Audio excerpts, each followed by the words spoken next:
En milliers de têtes, une foule surexcitée. La loi du nombre en expression sur le quartier éleveur à Yaoundé, pris dans les taux de la colère populaire. Même si la police là, il ne bouge pas. On préfère mourir. Dans cette maison au fond du couloir, 3 suspects qui seraient impliqués dans le meurtre d'une fille âgée de 6 ans. Sa tante, sa mère et ce tonton gentil, patron de sa mère.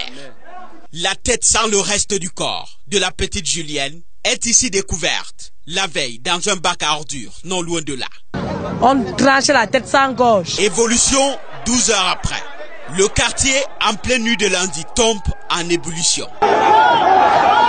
Une autre découverte là, à quelques 3 kilomètres du bac, des parties du corps de l'enfant, à moitié calcinées. Vous pouvez voir les bois, ils ont essayé de brûler, je ne sais pas ce qu'ils voulaient faire bien avec le corps. C'est le désert, aux alentours. Toutes les portes sont closes, y compris la cuisine de fortune utilisée pour le crime, vide mise sous scellé par une dernière voisine presque muette. Jusque-là, les têtes bouillonnent d'interrogation, puis un coup de curiosité qui ouvre la vraie piste. Ce voisin, qui regardant la tête découverte en photo, reconnaît le visage de la fillette, qui serait sa voisine. Il accourt alors vers sa mère avec d'autres proches. On lui demande comment votre fille est où.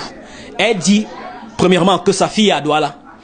On dit ok, si votre fille est à Douala, nous on va voyager et on va aller à Douala maintenant. C'est pas un problème de transport, on va aller à Douala maintenant. Elle dit que c'est sans problème. Mais si vous voulez, je l'appelle.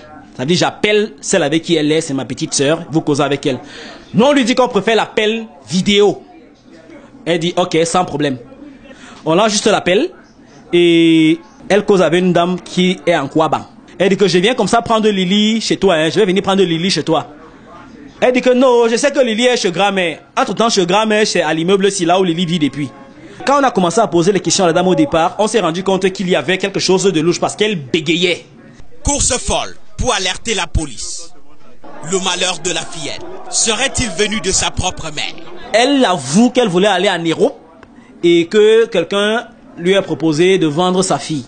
À notre micro, l'accusée nie les faits, rejetant tout en blanc sur sa cadette que voici, à qui elle aurait remis l'enfant dimanche à 18h.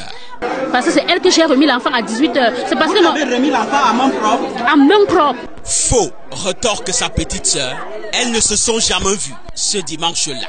Moi, je n'étais pas dimanche chez moi à la maison. On t'a jamais appelé pour dire qu'elle amène l'enfant? Jamais! Le chef de quartier a eu le temps d'interroger les 2 sœurs en contradiction pour un crime crapuleux.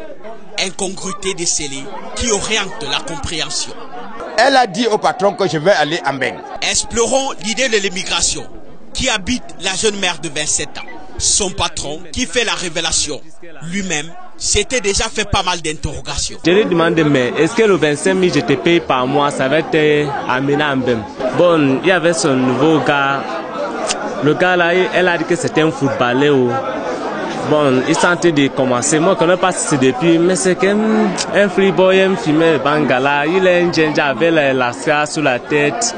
Où se trouve donc la vérité?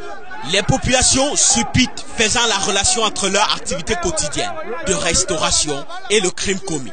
Cette femme tue les enfants pour préparer le héros. Donc le héros comment il là-bas la mado. C'est à la chair humaine.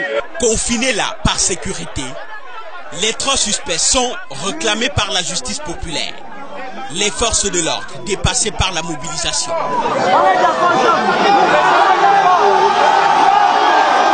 Quand l'extirpation est engagée, c'est la débandade. Coup de force, jet de pierre des populations et gaz lacrymogène des forces de l'ordre dans une guerre chargée. Les innocents sont en sauve qui peut.